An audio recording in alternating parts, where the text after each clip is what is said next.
Bienvenue à l'émission À part égale, l'émission de réseau Parité 1-1 du groupe La Poste.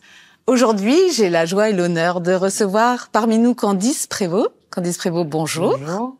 Alors Candice, vous êtes une ex-joueuse professionnelle de football, une grande joueuse professionnelle, hein, et vous êtes aussi consultante média, sport, égalité. Oui. Donc, Candice, Je suis ravie. Merci d'avoir accepté d'être parmi nous. Je partage quelque chose que vous avez dit récemment. Vous avez dit que quand on fait du foot, on n'est pas forcément un garçon manqué, mais on est plutôt une fille réussie. Est-ce que vous pouvez un peu nous en dire plus à ce sujet? C'est mon père qui m'avait donné cette espèce de clé de confiance quand j'ai eu un fait de jeu en école primaire dans la cour de récréation quand je jouais au foot, parce que j'étais une des rares filles à jouer au foot dans la cour de récréation. Il y a eu François Xavier, un garçon qui vient me voir et je pense qu'il était un peu énervé parce que j'étais peut-être trop forte et ça l'a un peu embêté. Il avait pas forcément eu l'habitude de ça et en fait, il m'a dit de façon agressive de toute façon, t'es un garçon manqué. Et en fait, je n'ai pas compris cette remarque. J'ai compris l'agressivité qu'il portait et qu'il l'animait et j'en ai parlé à mes parents le soir et mon père m'a dit tu diras à François Xavier là que un garçon manqué, c'est une fille réussie. C'est apprendre avec aussi des pincettes parce que le sujet de garçon manqué, il est un peu galvaudé, il peut être mal utilisé, mal interprété. Maintenant, moi, il m'a donné juste de la confiance pour me dire que j'ai le droit d'être aussi sur ce terrain-là. Je pense qu'en fait, à l'époque, il n'y avait pas de visibilité, il n'y avait pas de footballeuse. Donc j'étais un garçon manqué.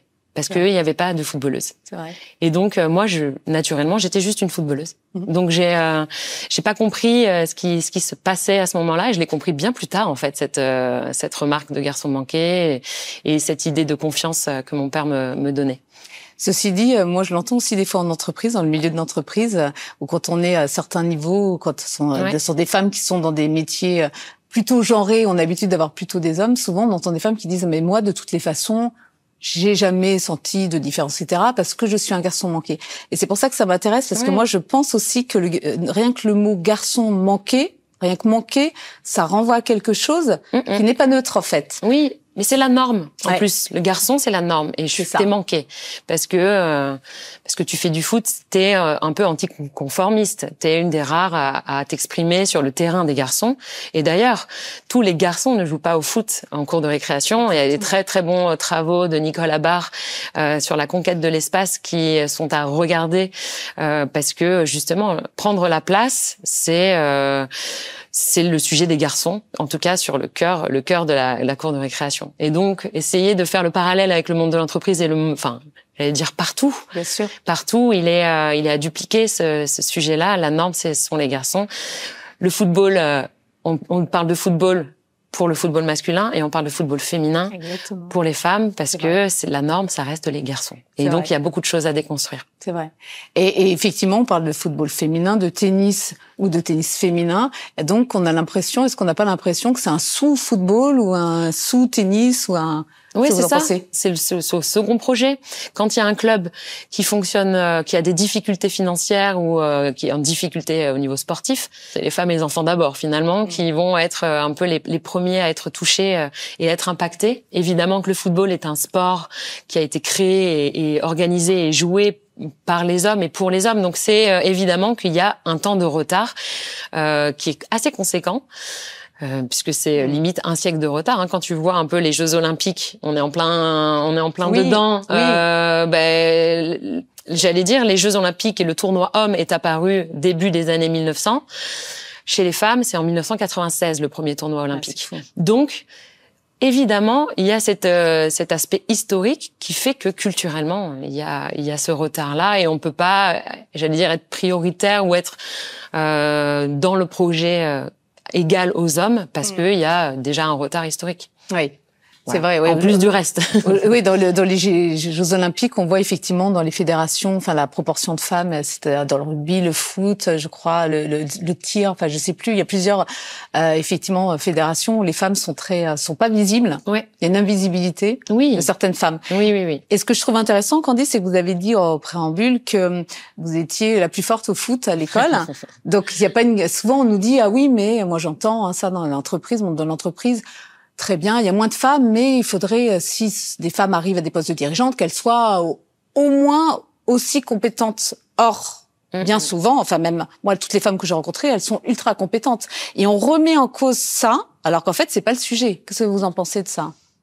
T'es obligé de tracer. Il faut justement ne pas, enfin, un peu mettre quelques œillères sur ces sujets-là, et puis se dire que de toute façon, je pense qu'il y a de la place. Il y a une place qui est en train d'être prise par justement de nombreuses femmes. Je pense à la télévision, à la radio. Il y a plein de femmes aussi qui commencent à prendre ces postes de dirigeantes de haut niveau. Et il n'y a pas ce sujet, je pense, du genre qui rentre dans leurs considérations. Je pense qu'elles tracent. Et elles ont raison de tracer. Est-ce que vous pensez, Candice, qu'on peut faire un parallèle entre le monde du sport et l'entreprise ? Est-ce que le fait d'avoir plus de parité dans le sport, ça favorise l'égalité entre les femmes et les hommes ? Ou est-ce que justement le sport favorise la parité? Enfin, vous voyez dans quel sens il faut le prendre, peut-être dans les deux. Sur la question de l'entreprise et du sport, bien évidemment que il y a tellement de parallèles à faire et c'est tellement intéressant parce que il y a quelque chose de compétitif. C'est une performance. Il faut proposer et remplir certains objectifs. J'ai ressenti aussi ça, c'est-à-dire que dans mon parcours de footballeuse, quand j'étais à Évreux en Normandie et que j'allais au Paris Saint-Germain. J'ai 19 ans, à peu près. Ouais. Et là, tu changes de poste. C'est sûr. Tu changes de niveau. Là, j'ai senti que c'était difficile. T'es plus dans un cocon. Ouais. T'es plus dans la facilité, ton niveau de compétence, il est OK. T'as rempli un peu toutes les, toutes les compétences. T'as fait tes preuves. Et après, voilà. Et là, il faut faire ses preuves. Tu rencontres des nouvelles personnes, faire sa place dans le groupe. Faire sa place dans l'équipe. C'était très très dur parce que ça s'est pas très très bien passé ma première année au Paris Saint-Germain et je pense que si tu n'as pas le côté aussi du mental pour dépasser certaines difficultés, tu quittes le navire, tu t'en vas et tu reviens à Évreux en Normandie pour aller jouer en D2. Et en fait, je ressens très très fort ce lien entre sport et entreprise à différents niveaux, à différents sujets. Qu'est-ce que vous pouvez conseiller justement aux femmes qui parfois se découragent ou se disent c'est insurmontable, j'ai pas ma place, je suis toute seule, c'est un milieu plutôt masculin donc je me reconnais pas. Qu'est-ce que vous pourriez leur conseiller concrètement? Comment on va au-delà quoi, ce que vous avez fait? De se fixer des objectifs. Moi j'avais des objectifs très précis, c'était d'atteindre l'équipe de France. Mon premier entraînement de foot à Évreux en Normandie. J'ai 16 ans, c'est très tard. 16 ans, c'est très tard? C'est très tard pour commencer la pratique. Ouais. C'est la pratique du foot. Je fais du tennis à l'époque. Je commence à 16 ans parce que 1998. Merci Zizou et sa bande. C'est vrai. Parce que grâce à eux et grâce à Aimé Jacquet qui ouvre les robinets, entre guillemets, qui alimentent justement les sections féminines. C'est lui qui a l'idée de propulser, d'enclencher ce projet féminin. Je démarre le foot à ce moment-là. Et en fait, après ce premier entraînement, on me dit, tu as toutes les qualités pour atteindre l'équipe de France. Donc, dans ma tête, naît quelque chose, l'objectif, le rêve. Et en fait, c'est ça, c'est de se fixer l'objectif, c'est de se fixer le rêve. Et en fait, quand j'arrive au Paris Saint-Germain, je me dis, OK, j'ai un fait où ça se passe très très mal. Mes coéquipières m'incendient dans le vestiaire à la mi-temps et je fonds en larmes. Donc difficulté, problème, équipe, dysfonctionnelle. Enfin, ça dysfonctionne. Pendant 5 matchs, je ne joue pas. Pendant 5 matchs, je pense que je reviens un peu pleurer chez mes parents. Je travaille sans rien dire. Je me tais et je reste focalisée sur mes objectifs. Et c'est ça l'idée, de dépasser ça. Je reviens 5 matchs après et j'ai regardé ça il y a pas longtemps. Je regarde un peu le scénario du match.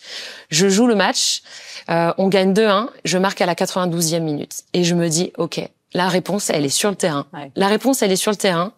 Garder ses objectifs en tête et dépasser un peu cette se mettre les œillères comme ces femmes dirigeantes qui doivent aussi un petit peu rencontrer un maximum de difficultés dans les CODIR et compagnie parce qu'elles sont en sous-effectif. Moi, je pense fort à elles sur plein de thématiques à plein d'égards parce qu'elles sont aussi très isolées, parce qu'elles doivent aussi porter le costume de parfois des hommes et de cette idée de normes. Et à un moment donné, il faut essayer de tracer, de rester en tête et de garder ses objectifs en tête pour pouvoir dépasser ces difficultés. Voilà. Enfin, on dit porter le costume, on dit pas porter le tailleur, alors que. Voilà. Non, mais c'est vraiment trop. J'ai vraiment envie de travailler sur cette idée de sororité. Oui. Je sais qu'il y a aussi beaucoup d'hommes qui sont très solidaires. Je dénonce rien. Je dis juste qu'il y a une infériorité numérique qui ne joue pas en notre faveur.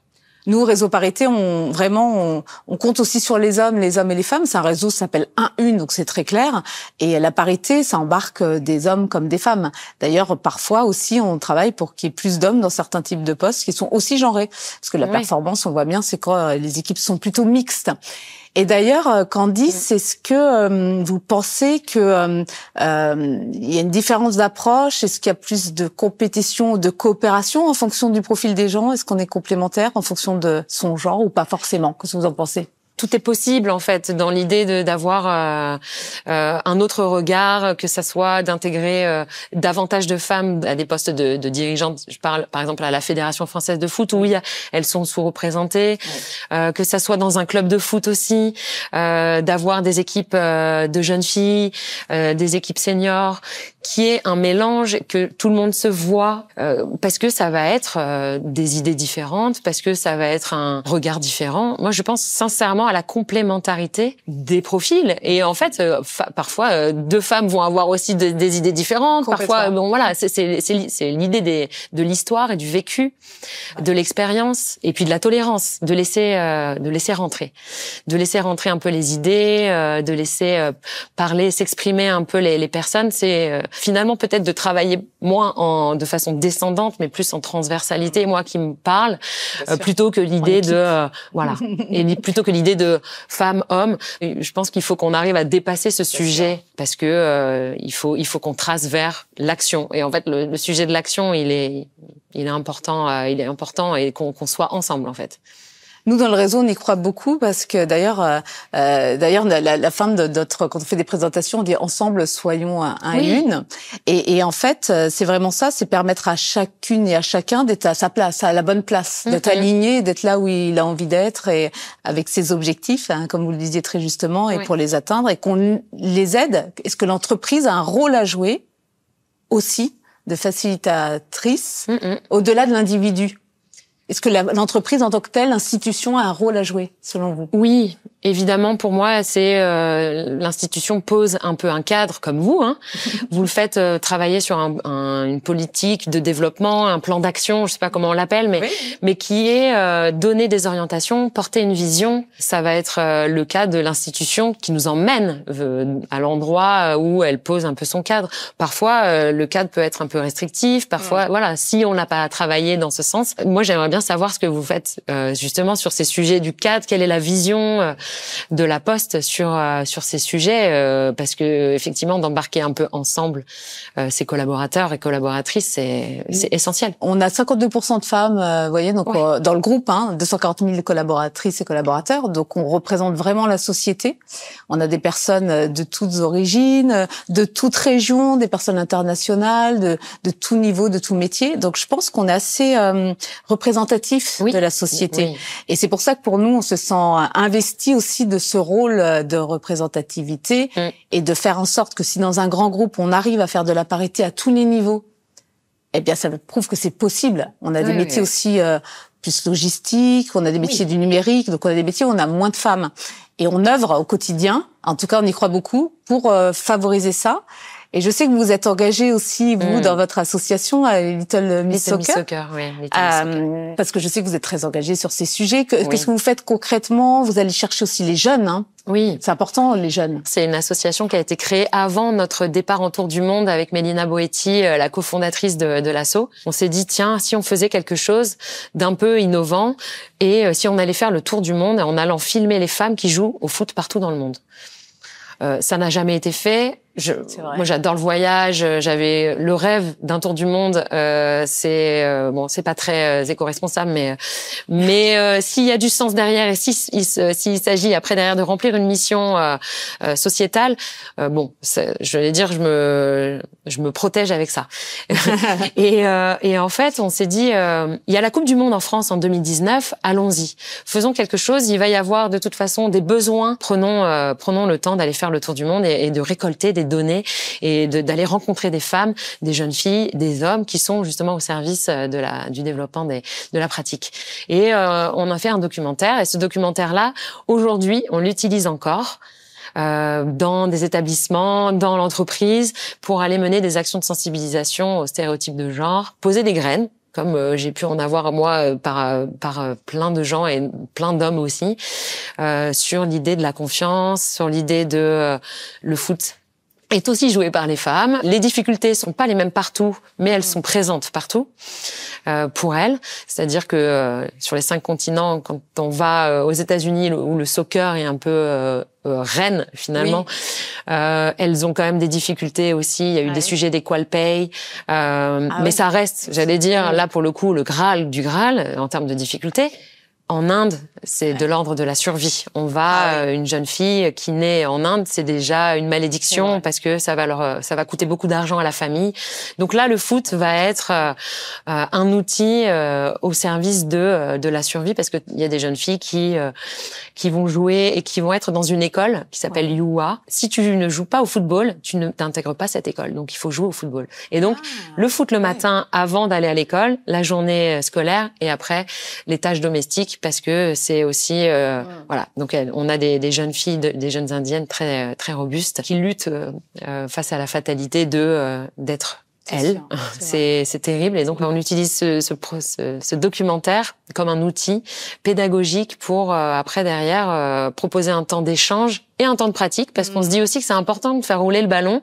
C'est un instant un peu de vérité où on se dit que c'est tu shootes dans le ballon, tu shootes dans les préjugés et on y va. Tu shootes dans les préjugés. Et puis en fait on rétablit un peu j'allais dire pas la vérité, mais les filles, elles se remettent un peu un petit shoot de confiance, parce que il y a encore ces difficultés-là au sein de l'école, au sein des établissements scolaires. Le foot, il y a une représentation en fait qui est un peu voilà, le foot c'est pour les garçons, c'est très individualiste, etc., etc. Et les garçons vont dire ok, c'est intéressant. Voilà, on fait participer davantage les filles et on travaille sur les sujets de collaboration. En mixité, ça nous importe beaucoup de se dire qu'il faut qu'on soit ensemble, mais on se dit aussi de plus en plus qu'il faut aller voir les familles et les parents, parce que les enfants, la nouvelle génération commence à être déconstruite, et donc voilà. Oui. En fait, il faut aussi valoriser toutes les autres actions qui finalement sont un peu autour de l'institution. C'est ça qui est aussi intéressant. L'institution fait son travail. Il y a aussi beaucoup d'associations autour, en périphérie, qui font un travail remarquable.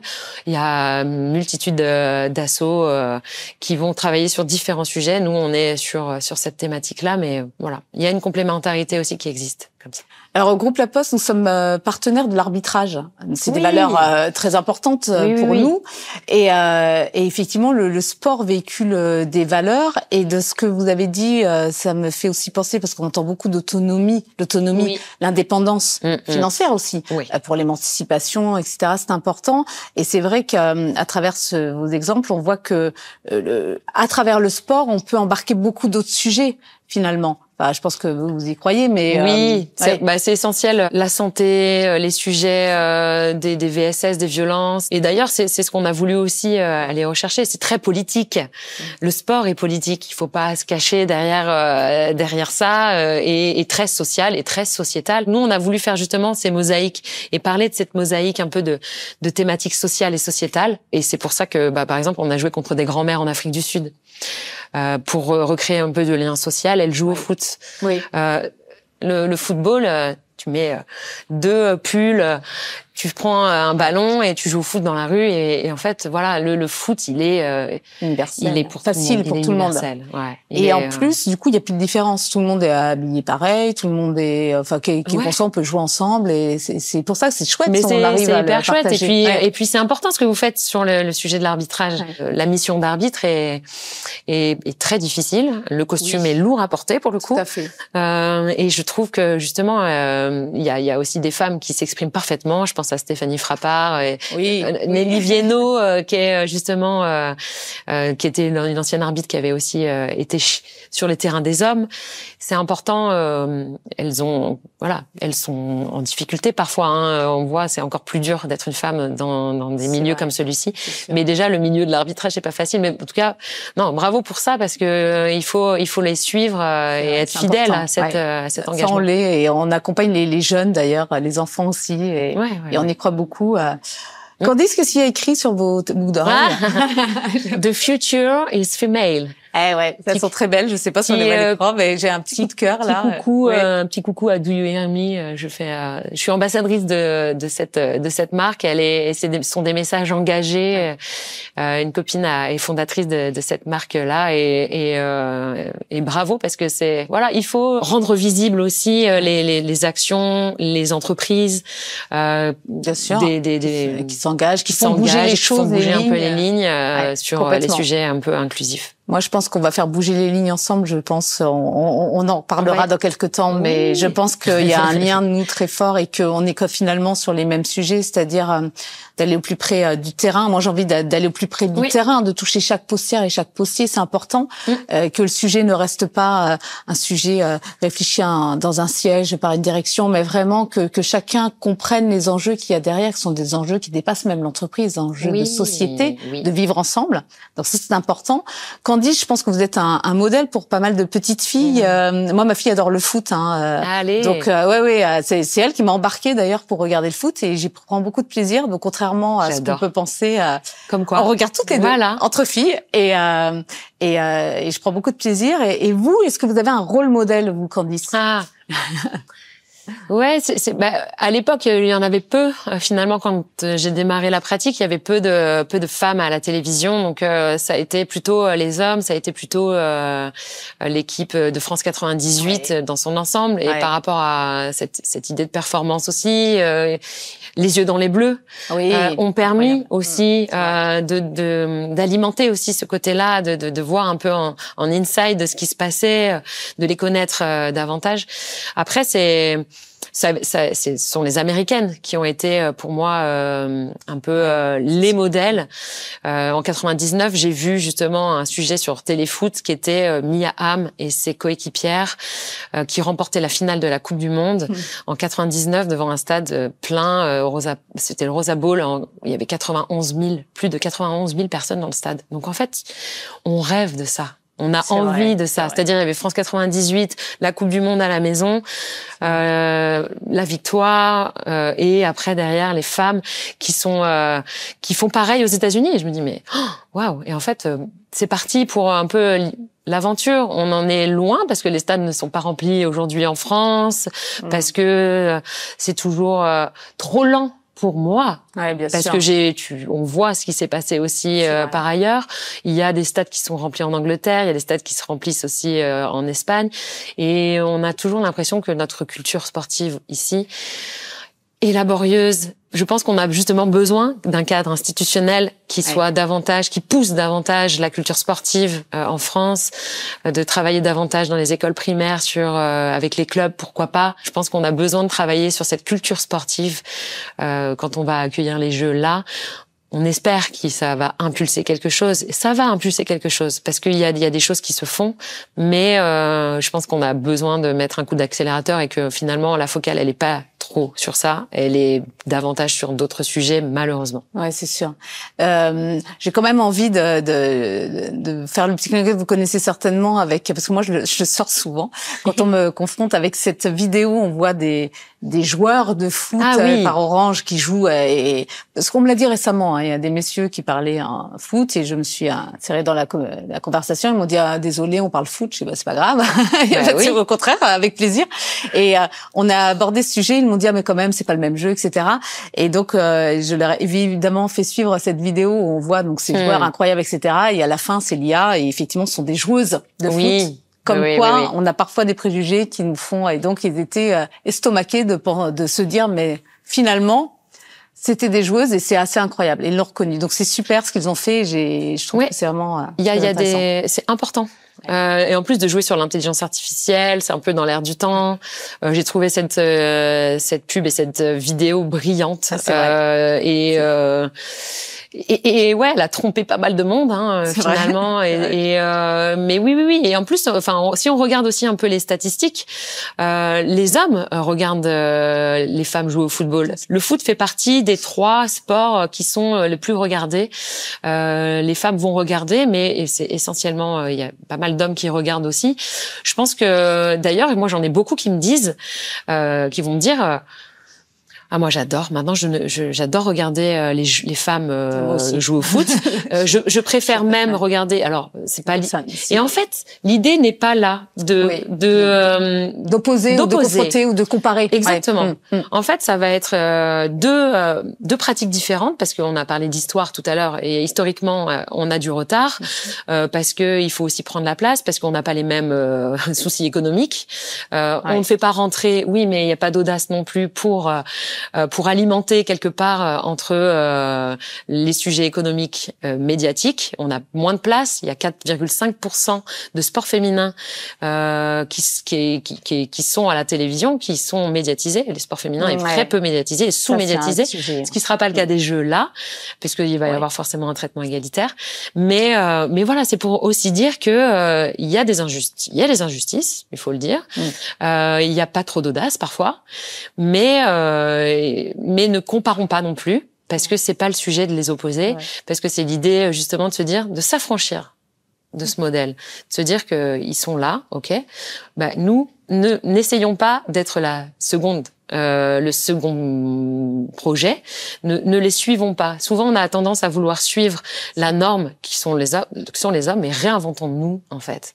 Moi, je crois que sincèrement, on a besoin de s'émanciper du modèle masculin et de se dire inventons le projet, faisons un pas de côté et créons notre c'est ce qu'on dit dans Little Miss Soccer à la fin.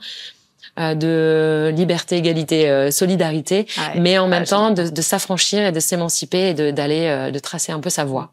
Candice, on parle souvent de compétences, mais on voit bien que quand la compétence prime, finalement, les femmes sont aussi plus visibles. Par exemple, on voit de plus en plus de journalistes sportives, de femmes, sur les plateaux, et ça a certainement aussi une incidence sur le fait que c'est normal qu'il y ait autant de femmes que d'hommes et que les jeunes aussi se reconnaissent. Qu'est-ce que vous pouvez dire à ce sujet? C'est prendre cette place, effectivement, et laisser la place aussi. C'est-à-dire qu'il y a aussi des personnes dans les rédacs et qui sont aux manettes, qui, j'allais dire, qui prennent aussi conscience que ils ont aussi un rôle à jouer dans cette l'idée d'installer aussi davantage de femmes à des postes de journalistes sportives.